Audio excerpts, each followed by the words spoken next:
Happy Monday morning. Welcome. You are at the Success Secrets for Business, Family, and Life channel. This is the Coffee Break Show. It's brought to you by Metadime Digital Network. I'm Vickie Helm, and I'm so glad you've joined us today. Today, I want to go over, all right, I want to admit it's my birthday week, okay? So this whole week is my birthday week. No, it's not just one day. It's the week of my birthday. So today, I wanted to talk about some of the most important lessons that I learned in life so that you can see what's coming up, what's going to happen, what you need to succeed. And if you're new here to the business and the Success Secrets for Business, Family, and Life channel, welcome.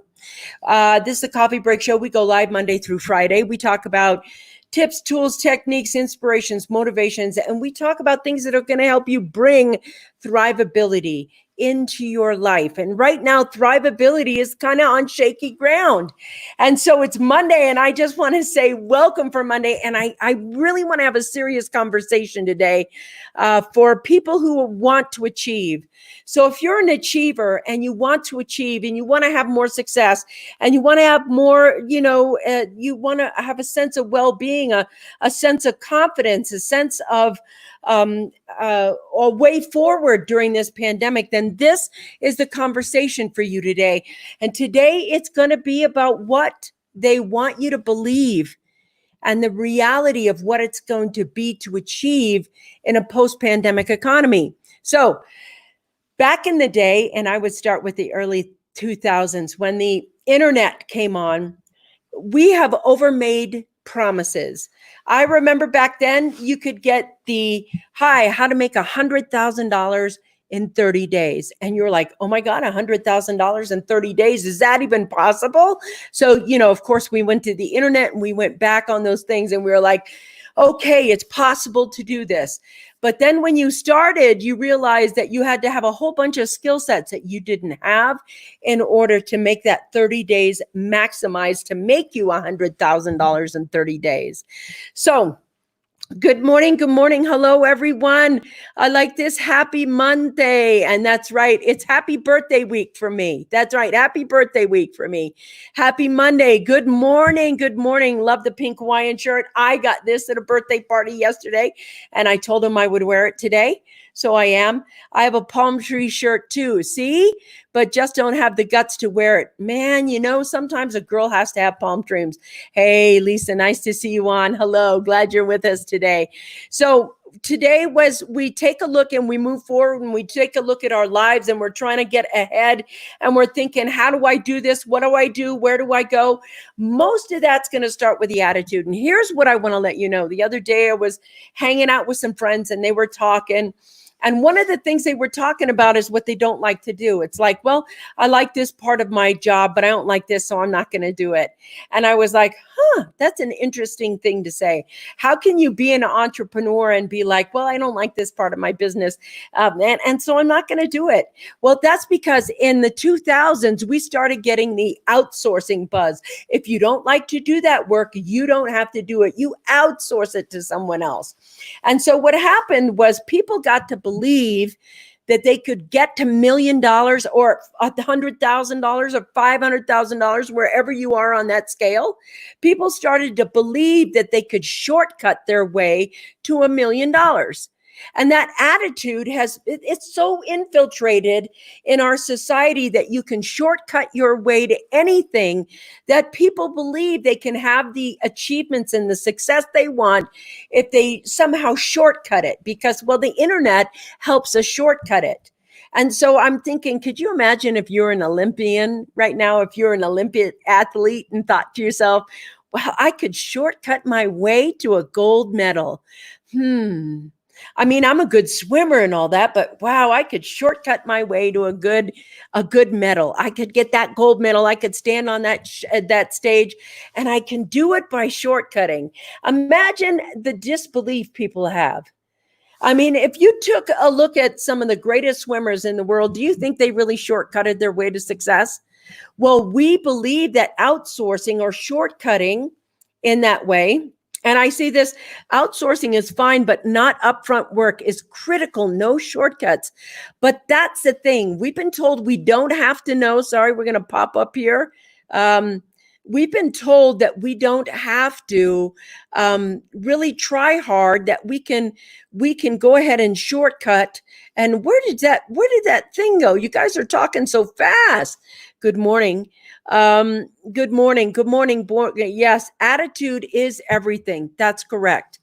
So outsourcing is fine, but upfront work is critical. No shortcuts. And this is very important to success, because most of the people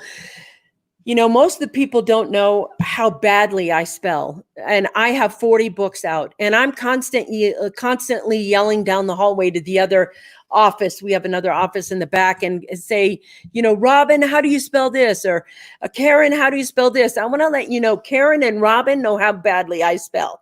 Thank you very much. Thank you. I'm glad that you're here, Lisa. This is really good. But the thing is, we've bought into these lies that have been marketed to us. These lies that say, first, you have to find your purpose before you can achieve. That's such a crock. You don't have to have any purpose. You have to start. You could just start and have zero purpose. You can't even find a purpose. There are tons of millionaires who haven't found their purpose yet. And they're out there working. It's like when you want to earn money, it's a system, it's a way, it's a thing you have to do. So right now, all of the lies they bought you that you could get $100,000 in 30 days without having set up anything, starting from zero, bullcrap. I like this. Suri fixes spelling errors. Yes, and that's good for me too. Hey, Risa, nice to see you on today. So glad you could do that and be here with us. So what happens is most people don't want to work as hard as it takes to get where they need to. Okay, so to me, for a decade, I had to write books and write books and write books and write books and write books. And most people who want success, they will not write the book. Even though they know that'll give them credibility and everything else, they won't learn to write. It's not just the book writing that I learned. It's the article writing. It's the copywriting. It's the link bait writing, all the writing styles that you have to learn to become a writer. So whatever your craft is, whatever you think you're interested in, every industry has the good, the bad, and the ugly. And guess what? If you really want success, if you really want to achieve it, then you want to look at both the good, the bad, and the ugly. You want to see it all. If you look at the ugly, you can become the industry leader just simply by going, that's ugly. How do we fix that? And come up with a really solid fix, then you have it. But the first thing you're going to have to overcome is your attitude that things should be easy, that there are shortcuts out there that you can take that are going to get you $1 million faster and easier and quicker than everything else. Realize that those are marketing words. They're marketing words to help you close the deal with someone. If I can say it's easier, cheaper, faster, and quicker to do it my way than your way, and it's only going to cost you $2,000 to find out how much easier, quicker, faster, and better it is to do it my way. It could be easier, faster, quicker, and better, but you're still going to have to do the work. You got to be willing to jump out of your comfort zone, not only I only like this part of it, so I'm only going to learn this part of it. You've lost already if that's what you want. The world is becoming tougher. It's becoming a little bit harder. It's like, this is where the tough get going. This is where we step out of our comfort zone and we say, screw this finding passion. I'll create passion. I'm going to become purposeful. I'm going to become purposeful. I'm not going to look for a purpose. I'm going to create a purpose, period. And you have to know that you are a multifunctional tool. The human experience is like a Swiss Army knife. And the Swiss Army knife, you have something to unscrew there and something to create with and something to venture with. And you have a brain that has a memory. And look, you are your own Swiss Army knife. And the Swiss Army knife of you, when it's used in its full capacity, will help you transform bring into fruition, manifest, create, change, all of these things. That's what the whole of you as a Swiss Army knife. This is a really weird explanation, but it is. It's the bottom line truth. That is the truth of you. And the question is, have you ever looked at that Swiss Army knife and thought, I don't know how to use this. I wonder what this is. I don't know how to use it. Or you pull out something else and go, I think it's this. This is how you use this. It's like, that's how you are as a Swiss Army knife. If you have a part of you that you're like, I've never explored this about me, I'm not sure how to use it, I'm not sure how it's going to get me ahead, you have to understand how you operate. You have to understand all the gifts that you have to transform and create and move things. You have the most empowering thing in the world, and that is having a soul and a heart and a mind.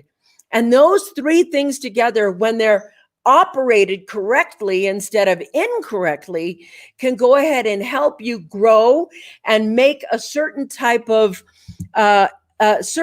lifestyle for yourself, a certain type of absolute clear path for yourself.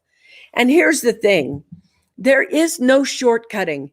It's a total lie. Eventually, you're going to have to meet all of you, the good, the bad, and the ugly.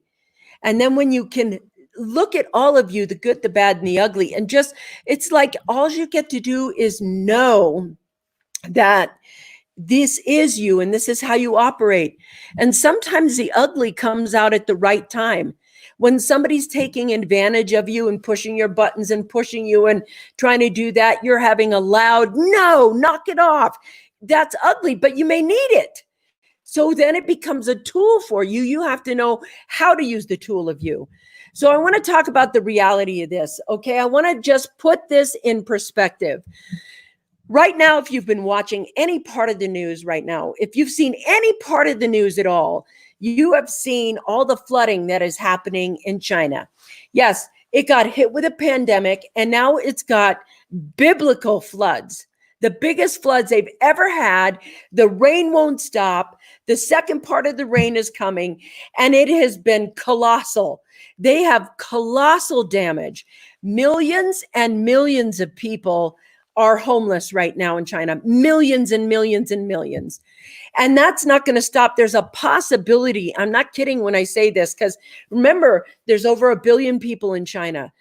But 40 million of them are in danger right now of being completely flooded and taken out, including Wuhan. And if you look at that, I want you to think to yourself, what happens in the world when all of the flooding, and I'm telling you, land masses have moved. If you don't know anything about these floods, go on and just type China floods and look at it. Now, the reason I'm bringing that up, my Swiss Army knife just won't open. I'm sure there's a hidden safety lock to keep me from using it and causing danger to myself. Well, that's an interesting statement, Scott, but I believe in you. Anyway, so I want to let you know that the reason I'm saying this, the reason it's so important to understand this flooding is because where is all our manufacturing done? Where do we go ahead and try to get these factories up and running again? What exactly happens if all those factories, or many of those factories, are underwater, where they can't even, the flood? How long would it take to get a flooded factory open? I mean, if you look at us and you look at Sandy in the United States, Sandy wiped out a lot, the boardwalks and everything else. How long does it take to open that back up? And this is the thing right here. It's China. They are the biggest manufacturing hub in the world. And all of that, we're already behind. We're already behind on the supply chain disruption. The supply chain disruption just from the pandemic. Now, if we look at the supply chain disruption from flooding that's happening right now, how many of those are under there? Is it the purse factory? Is it the pharmaceutical factory? Is it the shoes factory or the tire factory? What factories are underwater right now? How bad is the damage from this flood for our future? We take a look in that, and I think it's going to be huge. And right now, if that dam doesn't hold up, and they keep having to let water out of it, there's 2 dams at it, 40 million people are at risk. And nobody's coming out to move them out. You know how in some countries they're like, everybody get out of the way of the flood. We order you out, et cetera, et cetera. Nope, that hasn't happened. That's not what's happening there. So what I'm saying is the ability to succeed as you move forward might take a little more ingenuity. It's going to take a little more muscle, and it's going to take a little more hustle. You're going to have to learn to grow food, because right now, all of the flood that has happened has gone over, flood that has gone over China, wiped out food. They're going to have a famine. They already know they're going to have a famine. But all the things that you're used to getting your hands on that are just, oh, let's go to the store and buy one of those. Let's go to the store and get one of those. All of those that are happening right now is going to get slower. The floods aren't creating, they're creating more damage on top of the supply chain damage that was already there. And so it's going to take hustle. People like, I don't like the word hustle. It doesn't mean I don't care if you like it or not. The work that is coming that needs to be done needs to be community driven. It needs to be definitely that you are willing to do whatever it takes to get whatever it is that you need to get done. And here's the interesting thing.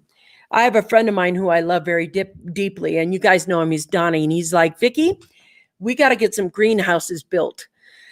And somebody asked him, now, how are we going to do that? And he said, I don't know yet. I don't know. But he knows that it has to be done. So in my mind, I'm thinking, how can we work together to get some greenhouses up? How can we do this together? I don't have to know all of the answers. I need to be willing to solve the problem. I don't have to have all of the answers. I need to be willing to solve the problem so much that the universe is going to start backing me up and saying, well, look at this one's that nobody's using that greenhouse. Maybe they'll sell it to you. Or how can we get one greenhouse up? The idea of the future is that I think some of the things that we become accustomed to, which is shortcuts, lies, we believe the lies that there is a shortcut to wealth, and that we don't actually have to set that wealth up appropriately, that we don't actually have to go ahead and make a system for it. You always have to make a system for wealth. It's the same thing with laundry. You have a system for laundry. You're like, okay, here's my clothes. The day I do laundry, I put them in here. I put the soap in there. There's no shortcutting it. If you put them in the water and you don't put any soap in there, they're not going to be as clean, and they're probably still going to stink. You put them inside the dryer and you dry them like that. Okay, so it's built in. It's like you have to be willing to do the steps, all the steps. Really say, I'm going to learn whatever I need to learn, do whatever I need to do. I want to let you know I wasn't born with that spoon in my mouth. So you guys know that if you've read this Ultimate Freedom book, which you can find on Amazon or whatever you want. But I do know this. I was willing to improve every day incrementally. Every single day, a little bit further, a little bit further, a little bit further, a little bit further, a little bit further. It's not about perfection. It's about persistence. And achieving is an attitude that you live by or live with or live from. Achieving means that we solve the problems that we're going to solve. I want to go over here because you guys are, hey, Peter, nice to see you on, buddy. Robin says, it will take a while to actually identify what was flooded, what was a total loss, and how long it will be to get those supplies to do any repairs. So sad. Yes, there is a lot there. Like this, the Earthship concept will soon be seen as the answer to the terrible, inefficient single-family home. Excellent book. Which book is it that everybody's talking about? That was an excellent book. My book. Thank you. Thank you, by the way. That's sweet. What I want to say though is so many of us have been sold the lies that there are ease, simple, shortcuts, 30 days unto, etc. And all of these lies, they want you to believe because it helps them sell the product to you that usually doesn't get there. In a post-pandemic economy, I just want to say thank you for this right here. That's my book. Go buy it. It's really good. And there you go.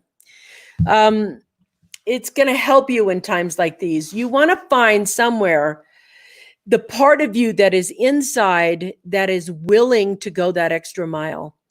And this is the time where the extra mile happens. This is the time in history. We've had so much ease. And I remember I was telling somebody the other day, when I was talking, I was like, it's so much harder to be an entrepreneur right now than it was when I started. When I started, credit was everywhere. I mean, it's like $40,000. No worries. Here it is. And people were so excited to buy. They bought anything. They felt confident. They felt assured about the future, and they just bought and bought. And they had that kind of feeling of power when they bought. They had a feeling of, I'm successful. I can buy whatever I want when I want. The clients had come and spend thousands and thousands and thousands of dollars because they knew there was going to be thousands and thousands and thousands of dollars. Now we're not even sure our money is going to be safe. We don't know what is going to be happening with the pandemic.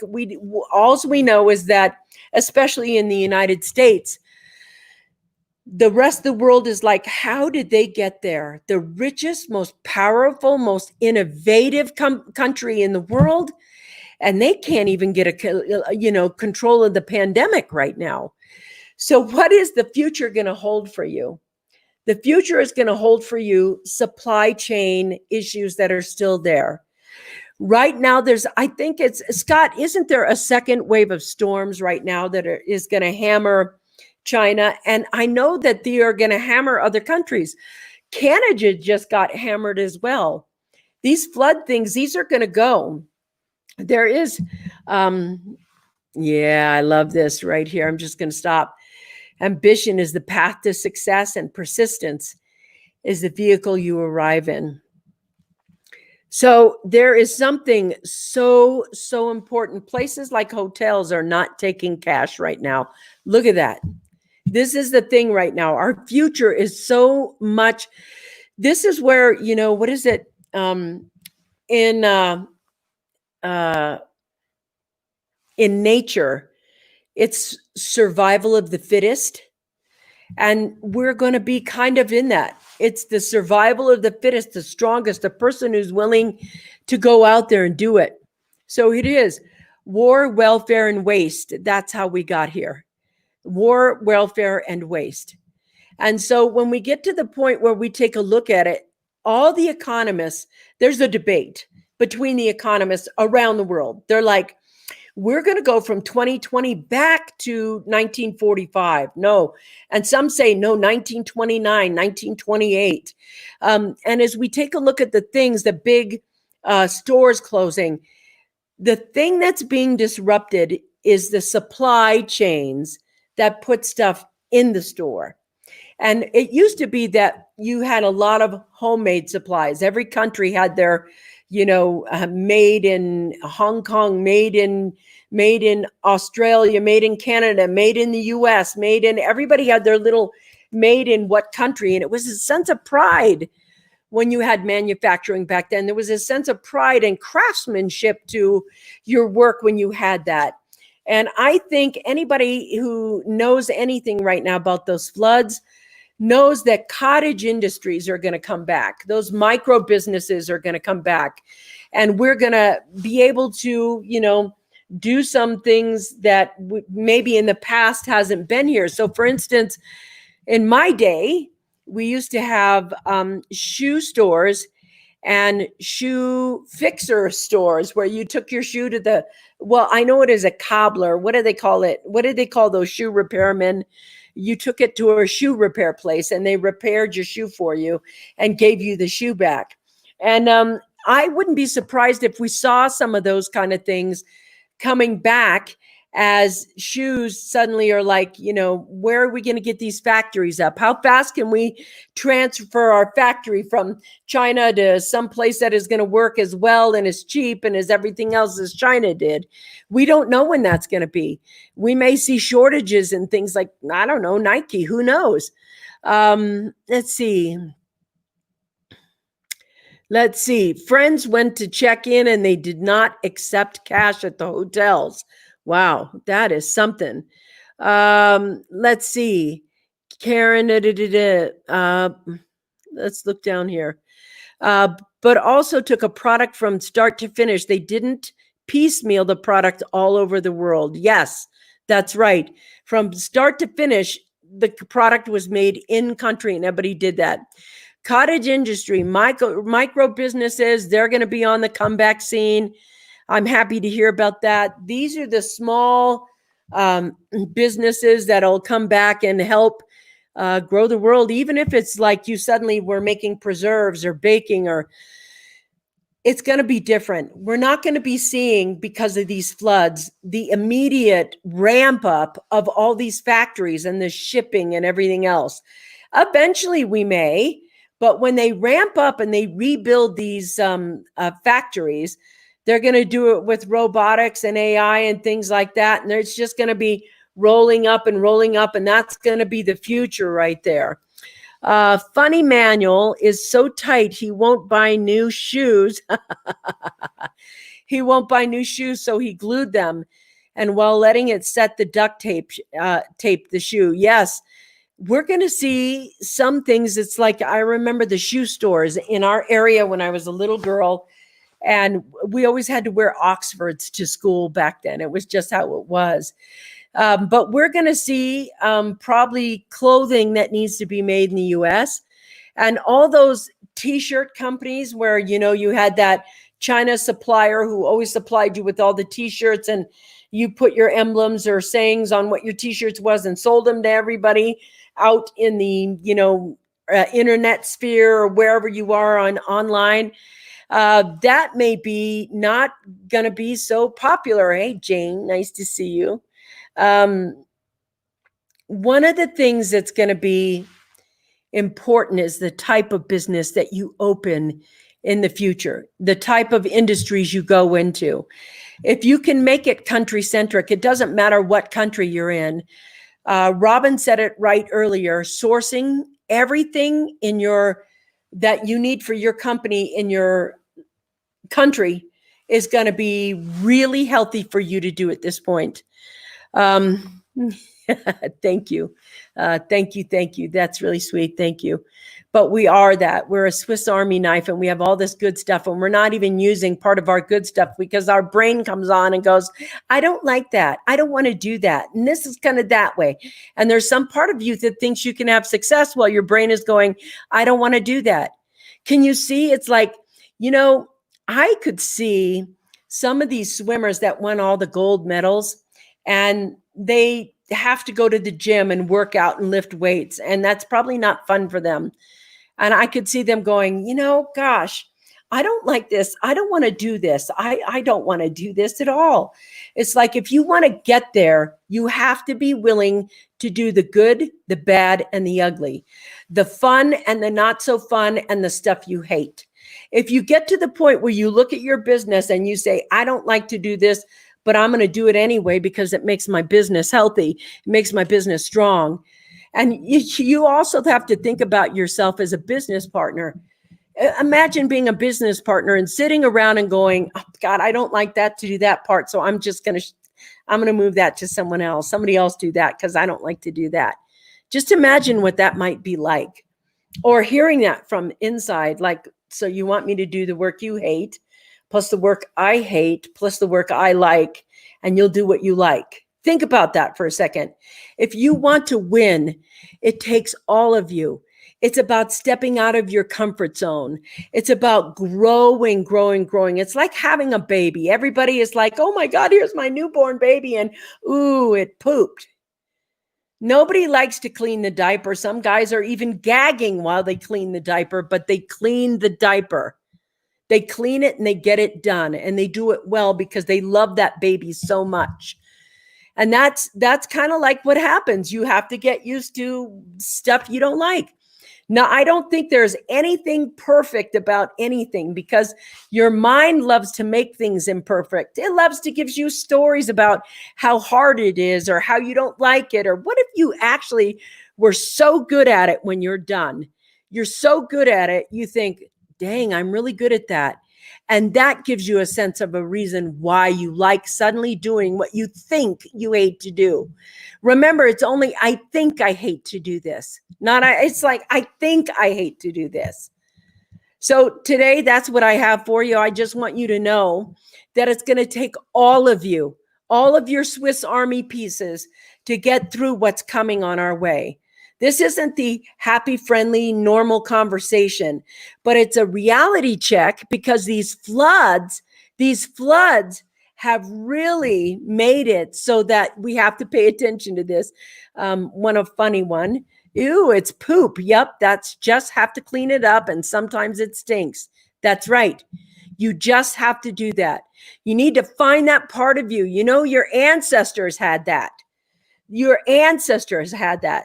The thing that our future holds is having some old-fashioned chutzpah, some old-fashioned pride in craftsmanship, in your ability to work, and how many things you can do, and do them well, do them with pride, do them with a sense of excellence, do them to the point where people notice that you have pride and confidence in whatever you do, even if it's the stuff people don't like. A mentor told me one time, and I'll never forget this. He said, "Do you want to be wealthy?" And I was like, "Yes, I want to be wealthy." And he said, "Great. Learn to do what other people hate to do, and do it really well, and you'll be rich forever." What he did was he told me the secret of how people like to avoid. You can't avoid what's coming up. It's for real. You can't avoid it. So today, that's what I have for you. Don't avoid. Go in and jump in and figure it out. All right, guys. Peace out. See you guys tomorrow. Bye. Really, go get your stuff done.